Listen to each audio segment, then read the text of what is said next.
네, 문장 사후를 거쳐서 이후에 심정기 송지문에 이르게 되면 마침내 근체시가 완성되게 되는데요. 문장 사후로는 최융, 이교, 소미도, 두심원 이런 사람들이 있는데 이 앞에 세 사람은 사실 거의 많이 알려진 분들이 아닙니다. 어쨌든 전체적으로 보면은 이 네 사람이 유미주의를 계승했으면서도 율시의 완성에 적극적인 후원을 했다.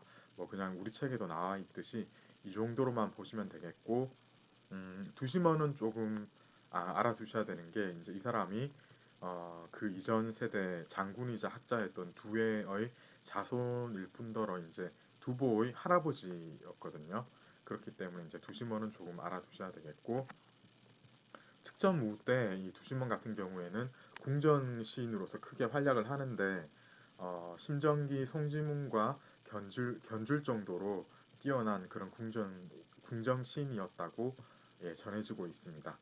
자, 그리고 이제 심정기 송지문에 대해서 얘기를 해야 되는데 사실 이 심정기 송지문의 개인적인 어떤 역량 이런 거에 대해서는 특별히 말을 드릴 게 없습니다. 사실 이 사람들이 둘 다 똑같이 측전무 때 어, 두시몬과 같이 궁중시인으로서 크게 활약을 한 분이다.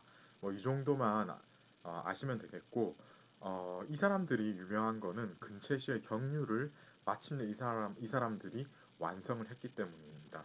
이 사람들은 흔히들 심송 이렇게 해서 불렸습니다. 어, 심정기의 심이고 송지문의 송이죠. 그 당시에 심송하면은 그냥 어, 궁중시인의 양대산맥 이렇게 보시면 되겠습니다. 특이하게 심정기는 7원시를 잘 지었고 라이벌에 해당하는 송지문은 또 5원시를 잘 지었고 그래서 둘 다 이제 이 부분에 있어 각각 이제 어떤 성과가 있었다. 어, 경률의 완성을 각각 이런 데서 보았다. 이렇게 보시면 되겠고요. 그래서 이제 처음 이번 강의에서 처음으로 빨간색이 등장을 하겠는데 근체시의 경률을 완성한 사람은 심정기하고 송진군이다. 이렇게 보시면 되겠고요. 자, 이제 개성적인 작가들이 많았습니다. 왕적하면 술입니다. 술. 이 왕통이라는 유명한 분은 이제 아우이기도 했는데 이 사람은 어느 정도로 술을 좋아했냐면은 아예 술에 대해서 이런 학술 서적을 이렇게 계속 편찬을 합니다. 주경 뭡니까? 예, 술에 대한 경전 그리고 주보 하면 술의 계보까지 쓰고 완전 이거는 이런 사람은 역사상 없었습니다. 단 한 번도 없었는데 이런 이상한 사람이 등장을 하게 된 겁니다. 취향기 이런 게 다 이제 술에 대한 얘기들입니다. 전부 다. 어느 정도 술을 좋아했냐면은 이 사람이 벼슬을 살고 있었는데 술 때문에 어 그 뭐야 그 벼슬에 임해서 그 직분을 다해야 되지 않습니까? 그런데 술 취해가지고 어디 틀어박혀 있느라고 관직으로서 자기의 본분을 다 못할 정도고 계속 그러다가 이제 강등되고 이런 일도 일어납니다. 그러다 보니까 이 사람도 계속 불우하겠죠. 그래서 차라리 그냥 나는 지금 술을 너무 좋아하니까 안 되겠다. 그냥 벼슬 안 되겠다 하고 벼슬을 버리고 낙향을 해서 마음껏 술 마시면서 이런 책들이나 쓰고 글 쓰고 이러면서 지낸 인물입니다.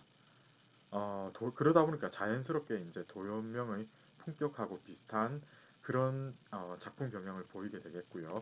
형식면으로 보자면은 이 사람은 이전 인물들, 요 뒤에 바로 종전에 등장했던 인물들에 비해서 상당히 앞선 인물입니다. 약 100년 정도 앞에 살았던 사람이거든요.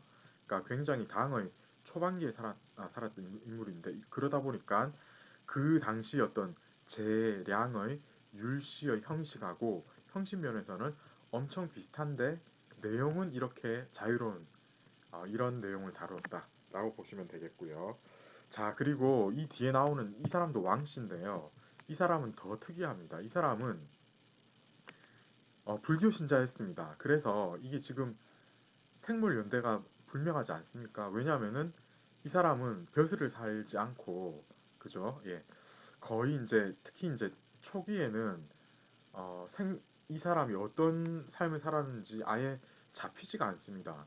특히 이 사람 같은 경우에는 작품이 방송 때까지는 널리 익혀졌지만 그 이후에 소실이 되어서 아예 전해지지를 않다가 도낭석실에서 19세기, 20세기 이후에 사본 장권이 발견이 되어가지고 새로 이제 이 사람의 어떤 문학사적인 입지가 재평가되고 이제 어, 호, 음, 후술 같은 경우에 이제 이 사람을 그 문학사에 새로 이제 재진입시켜가지고 이 사람이 이런 사람이 있었다라는 게 후세에 이제 알려지기 시작한 겁니다. 근데 이 사람의 작품을 보자면은 특히 이제 불교 신자였기 때문에 불교도로서 구석 없는 그런 소박한 삶을 자유롭게 노래한 경향인데 특히 이 사람은 어, 율시체를 썼음에도 불구하고 왜냐하면 이때가 이제 율시가 나타나기 시작하는 그런 시기이지 않습니까?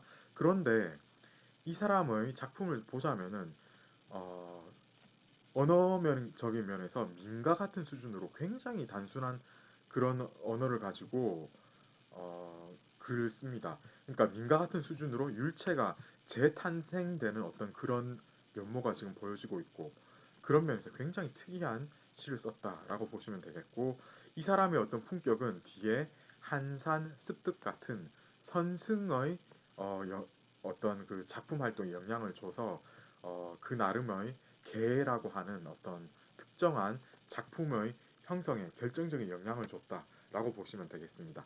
자, 이제 우리는 오늘의 마지막 인물, 그런데 제일 중요한 인물을 다뤄야 되겠습니다. 진자항은 그 당시 어, 성행했던 궁채시, 지금까지 우리가 계속 이야기한 게 결국은 궁채시였잖아요. 그런데 궁채시를 격렬히 반대합니다. 이 사람은 거남풍고를 주장했습니다. 이러므로 인해서 성당의 어떤 자유로운 내용적인 내용 면에 있어서 자유로운 그 작품이 등장하는 그 토대를 이룬 인물이다라고 보시면 되겠습니다. 이 사람은 시에는 흥기와 권력이 있어야 된다라고 주장을 했는데 그 뜻은 무엇인가 하면은 작가의 개성과 감정이 중시되어야 된다라는 말이라고 여러분들 이해를 하시면 되겠고요. 그런데 안타까운 건 이 사람은 많은 작품을 남기지는 않았습니다. 전해지는 것도 얼마 안 되고 가무시 38수 정도가 유명한데요. 이 사람이 한 말 중에 몇 군, 이 좀 약간 긴데 이 책에 있는 내용을 제가 그대로 가져왔습니다. 워낙 이게 이제 뜻하는 바가 의미심장하기 때문인데요. 이 사람이 뭐라고 얘기를 했냐면은 문장의 올바른 도가 폐하여진 지 500년이 되었다. 500년 동안 제대로 그 산문의 기세가 전달이 안 되어져 오고 있다라고 얘기를 하고 있습니다. 한나라하고 위나라 때의 위나라 하면은 건한풍고를 얘기할 때 그 위나라 때입니다. 힘있고 뼈대가 있는 글이 진나라와 송나라 이게 이제 유진남북조 들어선 부분 위나라 그리고 진남북조 그때입니다. 전하지 않게 되었으나 문헌에는 전해져 내려오니까 그 사실을 우리가 알 수가 있다. 중약을 했고요. 이 재량시를 보자면은 아름다운 글의 표현만을 번거로이 다투었고 내용은 공하다라고 얘기를 하고 있습니다. 그런데 지금 전해지는 않지만 이제 영공의 영고동편이라는 이 작품을 이 사람이 읽고 나니까 힘과 뼈대가 그대로 드러나고 소리와 감정이 진솔하게 읽혀지고 그런 어떤 그 품격이 빛나고 깨끗해가지고 마치 악기의 소리가 그대로 전해지는 것 같은 이런 느낌을 이 사람이 받게 됩니다. 그래서 마침내 이 작품을 통해서 마음을 씻고 눈에 보이는 것을 묘사할 수 있게 되는데 이런 식으로 이제 뜻밖에도 위나라 때의 음류를 통해서 음류를 다시 여기에서 보면서 이 건한 영간의 작자들로 하여금 서로 바라보며 웃게 할 수 있는 것 같은 예 이런 느낌을 이 사람이 생생하게 전달받게 되는데요. 여기에서 이 사람이 예, 한 진한의 산문 정신, 위나라 때의 건한 풍골 이런 것들을 얼마나 중시했는지가 그대로 이제 드러나게 되겠습니다. 사실 이것은 당 중단기의 한류의 고문운동하고 일맥상통하는 부분이 있기 때문에 여러분들이 그거하고 같이 연결시켜서 굉장히 중요하게 취급을 해야 된다라고 말씀을 드리면서 오늘 수업 중에 제일 중요한 부분을 이렇게 전달을 하게 되었습니다. 자, 이제 오는 목요일 수업에서는 퀴즈는 오늘 없습니다. 목요일 수업부터 퀴즈를 실시하게 되겠고, 이 수업은 시작을 할 때 기말고사 서술형의 답안을 어떻게 작성을 해야 되는지부터 제가 이제 보여드리면서 수업을 시작하도록 하겠습니다.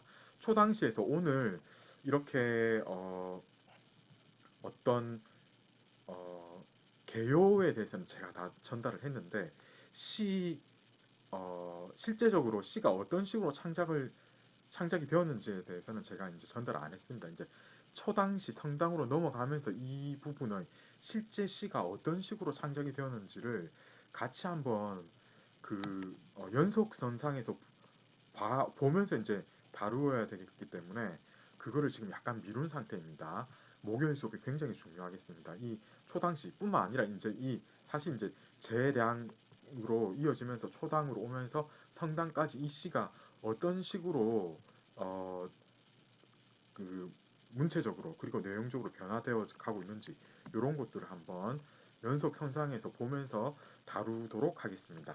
자, 오늘 수업 수고하셨고요. 목요일 수업 때 뵙기로 하겠습니다.